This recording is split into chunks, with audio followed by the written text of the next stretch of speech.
গহীন অরণ্যের ভিতর দিয়ে হাঁটছি। লতাগুল্ম তৃণগুলি যেন দুলে দুলে বাতাসে মাটির সাথে কথা বলছে। খুবই চমৎকার। কিছুক্ষণ আগে এক পশলা বৃষ্টি হয়েছে। সেই বৃষ্টি হওয়ার পরে মাটিতে থাকা অ্যাক্টিনোমাইসিটিস ব্যাকটেরিয়া জিওসমিন উৎপাদন করছে, যার ফলে একটা চমৎকার গন্ধ ভেসে আসছে, যে গন্ধটাকে আমরা মাটির গন্ধ বলে থাকি। এই যে প্রকৃতি, এই প্রকৃতি পরিবেশ এর কাছে গেলে আপনি যে বিষয়টা উপভোগ করতে পারবেন, যে ভালো লাগাটা পাবেন, এই ভালো লাগাটা আর অন্য কোনো জায়গা থেকেই পাওয়া যায় না। এই যে প্রকৃতির চমৎকার একটা বিষয়, এটা উপলব্ধি করতে পারাটাই জীবন। জীবনকে যদি সংজ্ঞায়িত করতে যান, বিভিন্ন জন বিভিন্নভাবে সংজ্ঞায়িত করবেন।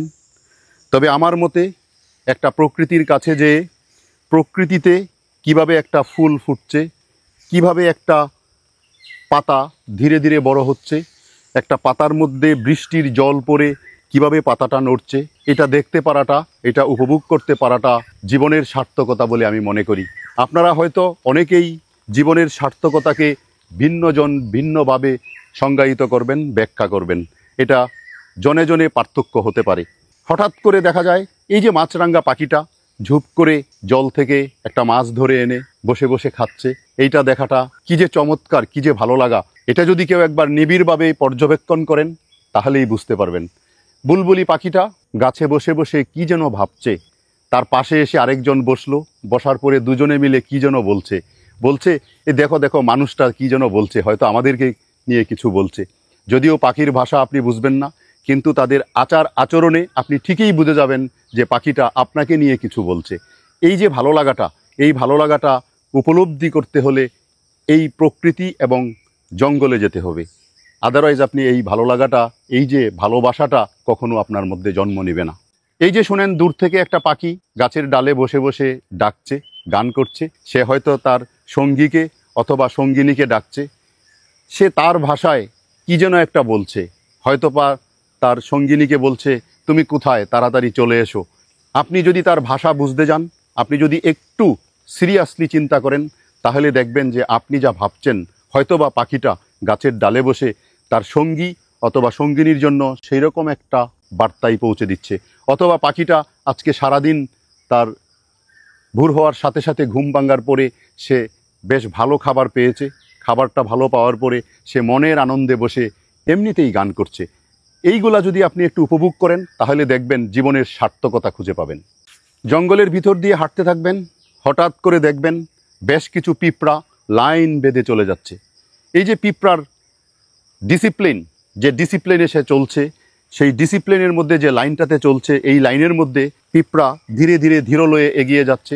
আপনি সেইখানে যে মাটিতে একটা দাগ দিয়ে দেন বা হাত দিয়ে স্পর্শ করে দেন, দেখবেন পিঁপড়াগুলি সেখানে যেয়ে তার গতিটাকে থামিয়ে দেয়।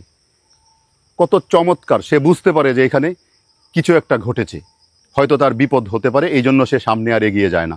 এই যে পিঁপড়াগুলি খাবার সংগ্রহ করছে, খাবার সংগ্রহ করছে কিভাবে? তার দেহের চেয়ে হাজার হাজার গুণ বড় কিছু একটা টুকরাকে সে নিয়ে অতি পরিশ্রম করে সে কোথায় নিয়ে যাচ্ছে? গর্তে নিয়ে লুকিয়ে রাখছে ভবিষ্যতের সঞ্চয় হিসাবে।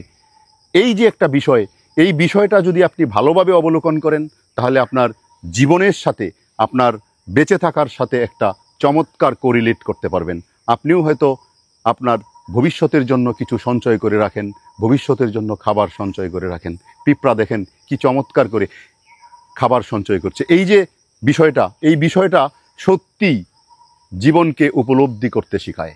যদি একটু এই পাশে তাকান তাহলে দেখবেন যে কিছু কাঠবিড়ালি গাছের কাণ্ডের মধ্যে বেসাল ক্যানোপি বেয়ে বেয়ে উপরের দিকে উঠছে, তার মুখ ফুলিয়ে মুখের মধ্যে অনেক গাছের ফল নিয়ে কোথায় যেন গুজে রাখছে। এটাও ভবিষ্যতের সঞ্চয়। বনে আসলে কাঠবিড়ালিকে দেখলে মনে হয় পুরা রাজত্বটাই তার। আপনি শুধু এখানে একান্তই অল্প কিছুক্ষণের আগন্তুক হিসাবে এসেছেন। কাঠবিড়ালির সাথে যদি আপনাকে কল্পনা করতে যান, যদি দেখেন যে অনেক কাঠবিড়ালি আশেপাশে ঘুরে বেড়াচ্ছে, আপনার আশেপাশে ঘুরঘুর করছে, মনে হবে যেন ওরা বলছে যে আমার বাড়িতে তুমি এসেছো, আসলে বাড়িটা তার। আপনি শুধু মন দিয়ে এই বিষয়গুলি উপভোগ করবেন, দেখবেন আপনার কাছে একটা চমৎকার ভালো লাগা এসে ধরা দিবে। এই যে মৃদু হাওয়া বইছে, এই মৃদু হাওয়ায় দেখেন গাছের পাতাগুলি দুলে দুলে মনে হয় যেন ফিস ফিস করে একজন আরেকজনকে কি যেন একটা বলছে। এই যে হিজল গাছটা, আমার মনে হয় এই হিজল গাছের পুষ্পমঞ্জরিগুলি, হিজল গাছের যে পাতাগুলি, সে জারুলকে বলছে, এই তুমি এত ধুলো কেন, তুমি একটু চুপচাপ থাকো, দেখো একটা মানুষ এসেছে আমাদের কাছে, মানুষটা ঘুরছে, সে আমাদেরকে নিয়ে কিছু বলছে, তুমি তার কথাগুলি শোনো, শুনে একটু উপলব্ধি করার চেষ্টা করো মানুষটা কি বলছে। আমি জানি না মানুষের ভাষা গাছেরা বুঝতে পারে কিনা, কিন্তু গাছের ভাষা আপনি যদি একটু নিবিড়ভাবে অবলোকন করেন, নিবিড়ভাবে পর্যবেক্ষণ করেন, তাহলে গাছের ভাষা আপনি বুঝে যাবেন গাছ কি বলতে চায়, গাছ কি চায় আপনার কাছ থেকে। এটাই হচ্ছে জীবনের উপলব্ধি। কাঠবিড়ালি, পাখি, গাছ, লতাপাতা, তৃণলতা, পাখির গান, এগুলা কেউ কারো ভাষা বুঝে না, কিন্তু নীরবে নিভৃতে এরা কথোপকথন করে যেতে থাকে। এখানেই হচ্ছে উপলব্ধি করার বিষয়। কেউ কারো ভাষা বোঝে না, অথচ এভাবেই তারা একে অপরের সাথে বেঁচে থাকে এবং বাঁচিয়ে রাখে। একটা গহীন বনে হাঁটতে থাকবেন, আপনি দেখবেন যে আন্ডারস্টোরিতে কিছু ছত্রাক, কিছু মাশরুম জন্মে আছে, টুকটুকে লাল অথবা ধবধবে সাদা। এই মাশরুমগুলি গাছের নিচে বসে বড় বড় বৃক্ষকে বলছে, হে বড় বৃক্ষ ভাই, আমি তোমাদের পুষ্টি যোগানোর জন্য তোমাদের ক্যানোপি তলে জন্মেছি। আপনাকে সেটা বুঝতে হবে, আপনাকে সেই অনুধাবনটা করতে হবে। প্রকৃতির ভালোবাসা, প্রকৃতির গান, পাখির গান, গাছের পাতা দোলানো, গাছের ফুল ফোটা, এইগুলি দেখতেই বারবার প্রাণের টানে প্রকৃতির কাছে ছুটে আসি। আপনি যদি চান আপনিও এরকম প্রকৃতির কাছে ছুটে যান, প্রকৃতিকে দেখুন, প্রকৃতিকে ভালোবাসুন, দেখবেন আপনার মনটা প্রফুল্ল হবে, আপনার মনে অনেক শান্তি পাবেন।